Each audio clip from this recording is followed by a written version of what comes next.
반갑습니다. 오늘 본문의 핵심 구절은 17절 말씀인데요. 다 같이 17절 말씀을 읽겠습니다. 오직 주께서 각 사람에게 나누신 대로 하나님이 각 사람을 부르신 그대로 행하라. 내가 모든 교회에서 이와 같이 명하노라. 아멘. 오직 주님께서 각 사람에게 나눠주신 대로 부르신 대로 행하라고 말합니다. 쉽게 말하면 주어진 대로 최선을 다하여 살아라는 말입니다. 그러나 여러분, 주어진 대로 사는 것이 쉬울까요? 절대로 쉽지 않습니다. 굉장히 어렵습니다. 그 이유는 우리 안에, 우리 마음 안에 끊어지지 않는, 채워지지 않는 욕심이 있기 때문입니다. 우리는 언제나 더 좋은 자리, 더 좋은 환경, 더 좋은 조건, 더 좋은 신분을 원합니다. 왜 그럴까요? 나의 환경이 변화되면 나는 행복할 것이다 라는 생각이 있기 때문입니다. 과연 그럴까요? 환경이 변화되면 행복할까요? 물론 일시적이고 부분적으로 행복할 수 있겠지만 진정한 행복을 누릴 수 없습니다. 그렇다면 진정한 행복은 어디에 있을까요? 주어진 것에 만족할 수 있는 사람에게 있습니다. 주어진 것에 만족할 수 있는 사람은 행복할 것입니다.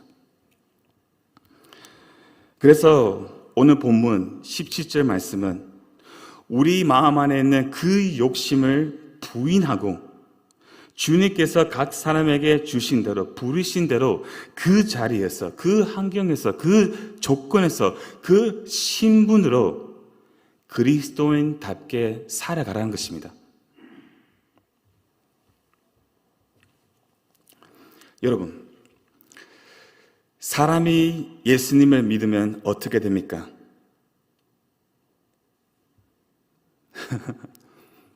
새 사람이 됩니다. 아멘? 변화됩니다. 그러나 우리가 처한 상황도 함께 변화될까요? 아니죠. 복음은 우리를 새롭게 하는 하나님의 능력이지만 복음은 우리의 상황과 조건을 바꾸지는 않습니다. 나는 변화되었어도 내가 처한 환경은 여전합니다. 그래서 어떤 사람들은 내가 처한 상황을 어떻게 합니까? 계속 바꾸라고 합니다. 바꾸라고 노력합니다. 그러나 잘 됩니까? 안 됩니다. 사람이 잘 바꿉니까? 환경이 잘 바꿉니까? 아니죠. 근데 왜 그럴까요? 왜 계속 처한 상황을, 환경을 바꾸라고 할까요? 나는 변화되었는데 주변의 사람은 여전히 똑같고, 그렇죠? 나의 환경도 한결 같으니 너무나 힘든 거예요. 너무나 괴로운 거예요. 스트레스를 너무 많이 받고 쉽지 않은 거예요. 충돌이 일어나는 것입니다.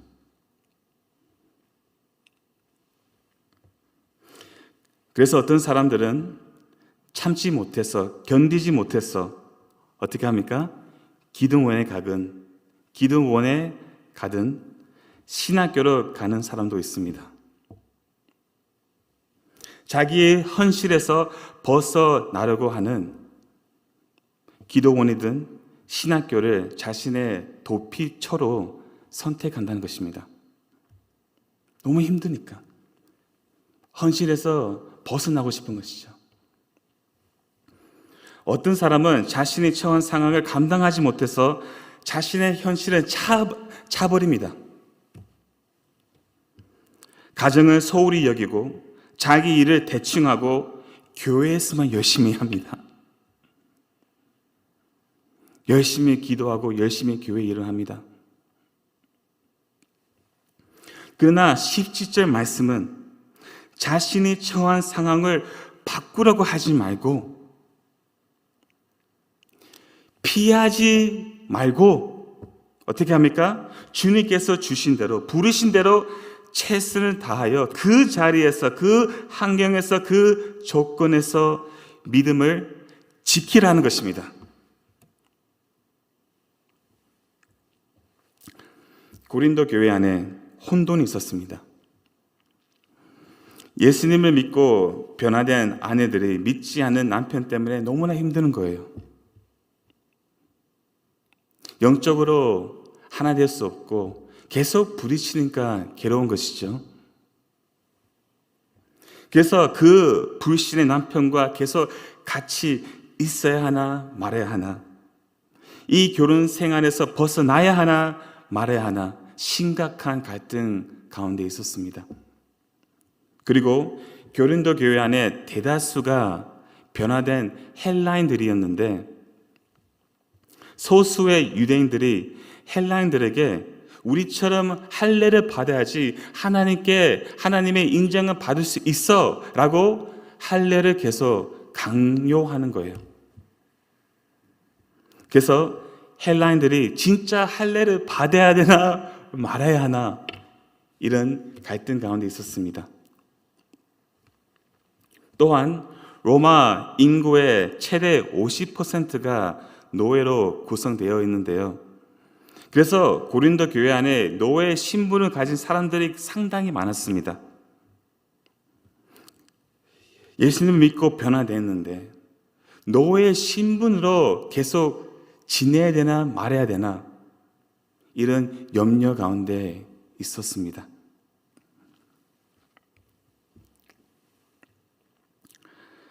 이런 갈등 가운데 있는 고린도 교회 성도들에게 바울이 말합니다. 오직 주께서 각 사람에게 나눠주신 대로 하나님이 각 사람을 부르신 그대로 행하라. 내가 예수님을 믿고 변화되었다고 해서 가정을 파괴할 필요가 없다는 것입니다. 내 혈통을 부인할 필요가 없다는 것입니다. 내 신분을 바꿀 필요가 없다는 것입니다. 주어진 가정에서 그리스도인답게 살면 된다는 것이에요. 혈통대로 살면 된다는 것입니다. 신분 그대로 살면 된다는 것입니다. 쉬운 일이 아닙니다. 굉장히 어려운 일입니다. 어떻게 이것이 가능할까요? 바로 믿음입니다. 무슨 말씀인지 제가 설명드리겠습니다. 다시 17절 말씀을 보시면 나누어 주신 대로라는 말이 있습니다. 주님께서 나누어 주셨다는 이 말을 원어로 보면 과거에 한 번 있었던 사건을 말합니다. 나누어 주셨다, 과거에 있었던 사건을 말하는데요. 그런 하나님께서 언제 여러분과 저를 위해서 나누어 주셨을까요? 창세전부터입니다. 이 말은 천지 만물이 창조되기 전에, 우리가 이 땅에 태어나기 전에 이미 주님께서 우리에 대한 모든 것을 작정하셨다는 것입니다. 그래서 우리 삶에 일어나는 모든 것은 운명이 아닙니다. 우연도 아닙니다. 절대 주권으로 말미암아 모든 것을 작정하시고 모든 것을 합력하여 선을 이루시는 하나님의 완전한 섭리의 뜻이 펼쳐지는 것입니다. 이것을 믿어야 합니다. 하나님께서 각 사람에게 나누어 주신 섭리적인 뜻이 있다는 것을 믿어야 합니다. 지금 내가 겪고 있는 이 상황에도 주님의 섭리적인 뜻이 있다는 거예요.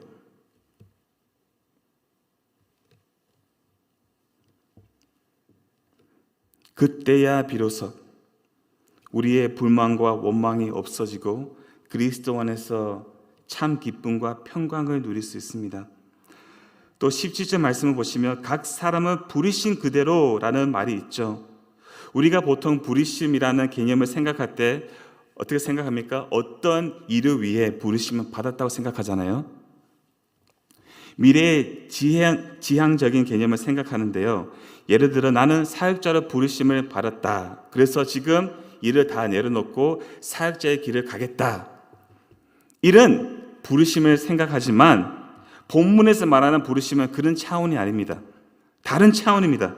내가 과거에 어떤 사람일 때, 어떤 상황에 있을 때 부르심을 받았는가 합니다. 잠깐 물을 마시겠습니다.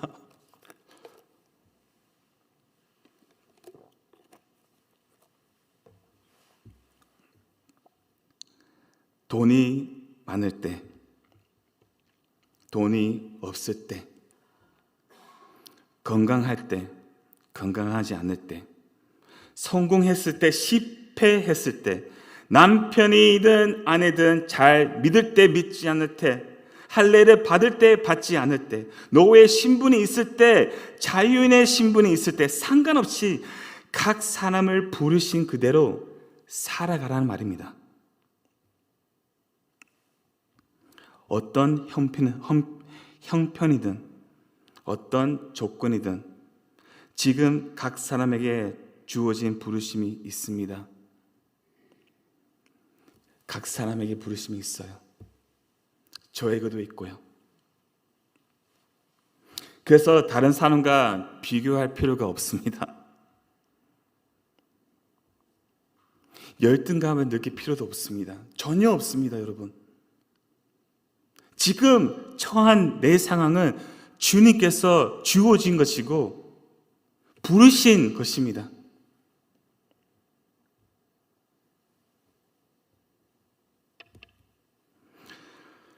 내 모습 그대로 살면 됩니다. 이것이 복음입니다, 여러분. 내 모습 그대로 지내면 됩니다.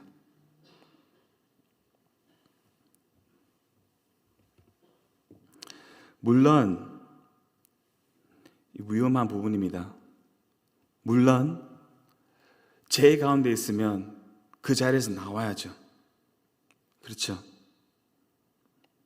물론 남편이든 아내든 어떤 성적인 문제, 간음해서 아니면 그 남편이 정말 폭력적이어서 적이다면 그 부부관계에서 나와야죠. 저는 그렇게 생각합니다.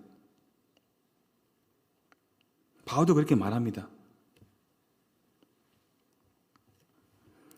그러나 다시 말씀드리겠습니다. 지금 상황이 하나님께서 나에게 주신 상황이기 때문에 그대로 살면 됩니다.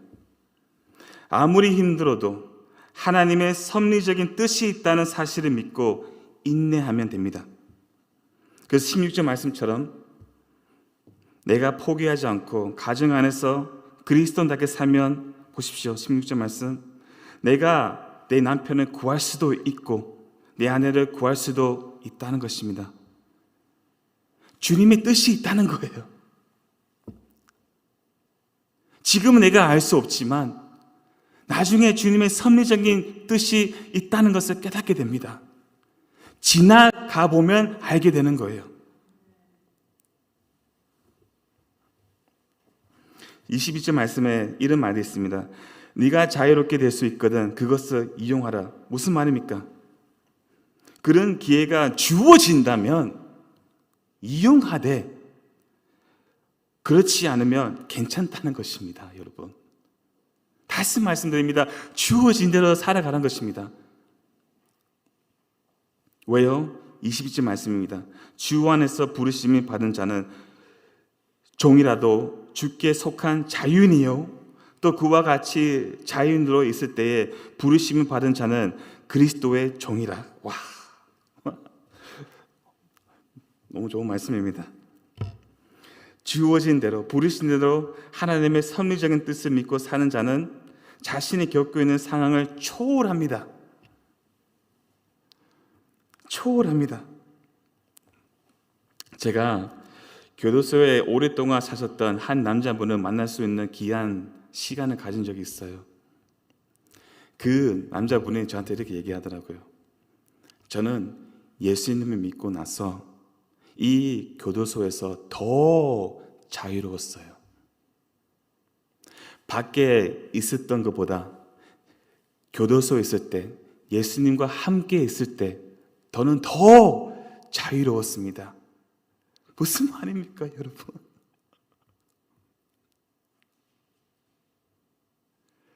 상황을 초월한 것입니다.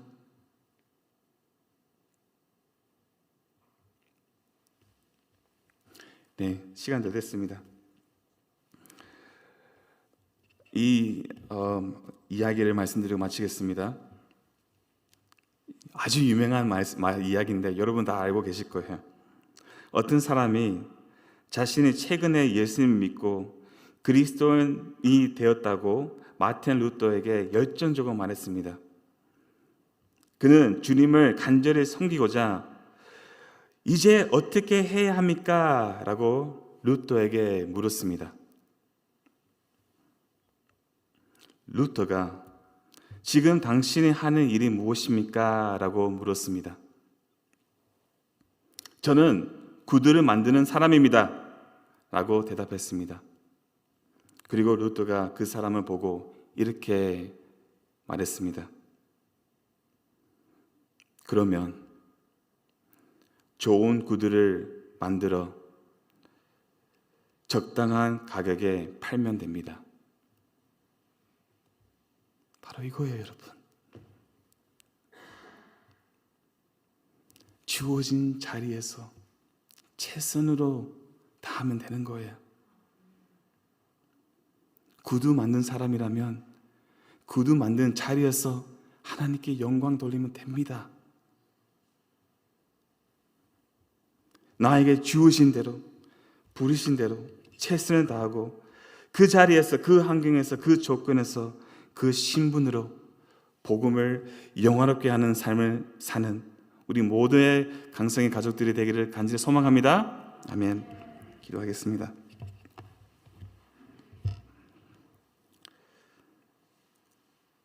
하나님, 우리가 어떤 상황에 있을지라도 예수 그리스도이면 충분할 수 있는 은혜와 믿음을 우리에게 허락해 주셔서 감사드립니다. 하나님 아버지, 아무리 상황이 어려워도 힘들어도 지쳐도 주님의 섭리적인 뜻이 있다는 사실을 바라보며 모든 것을 잘 인내하고 견딜 수 있는 우리 모두가 될 수 있도록 주님 도와주시옵소서. 그렇게 행하실 주님만 기대하며 예수 그리스도 이름으로 기도합니다. 아멘. 하늘에 계신 우리 아버지,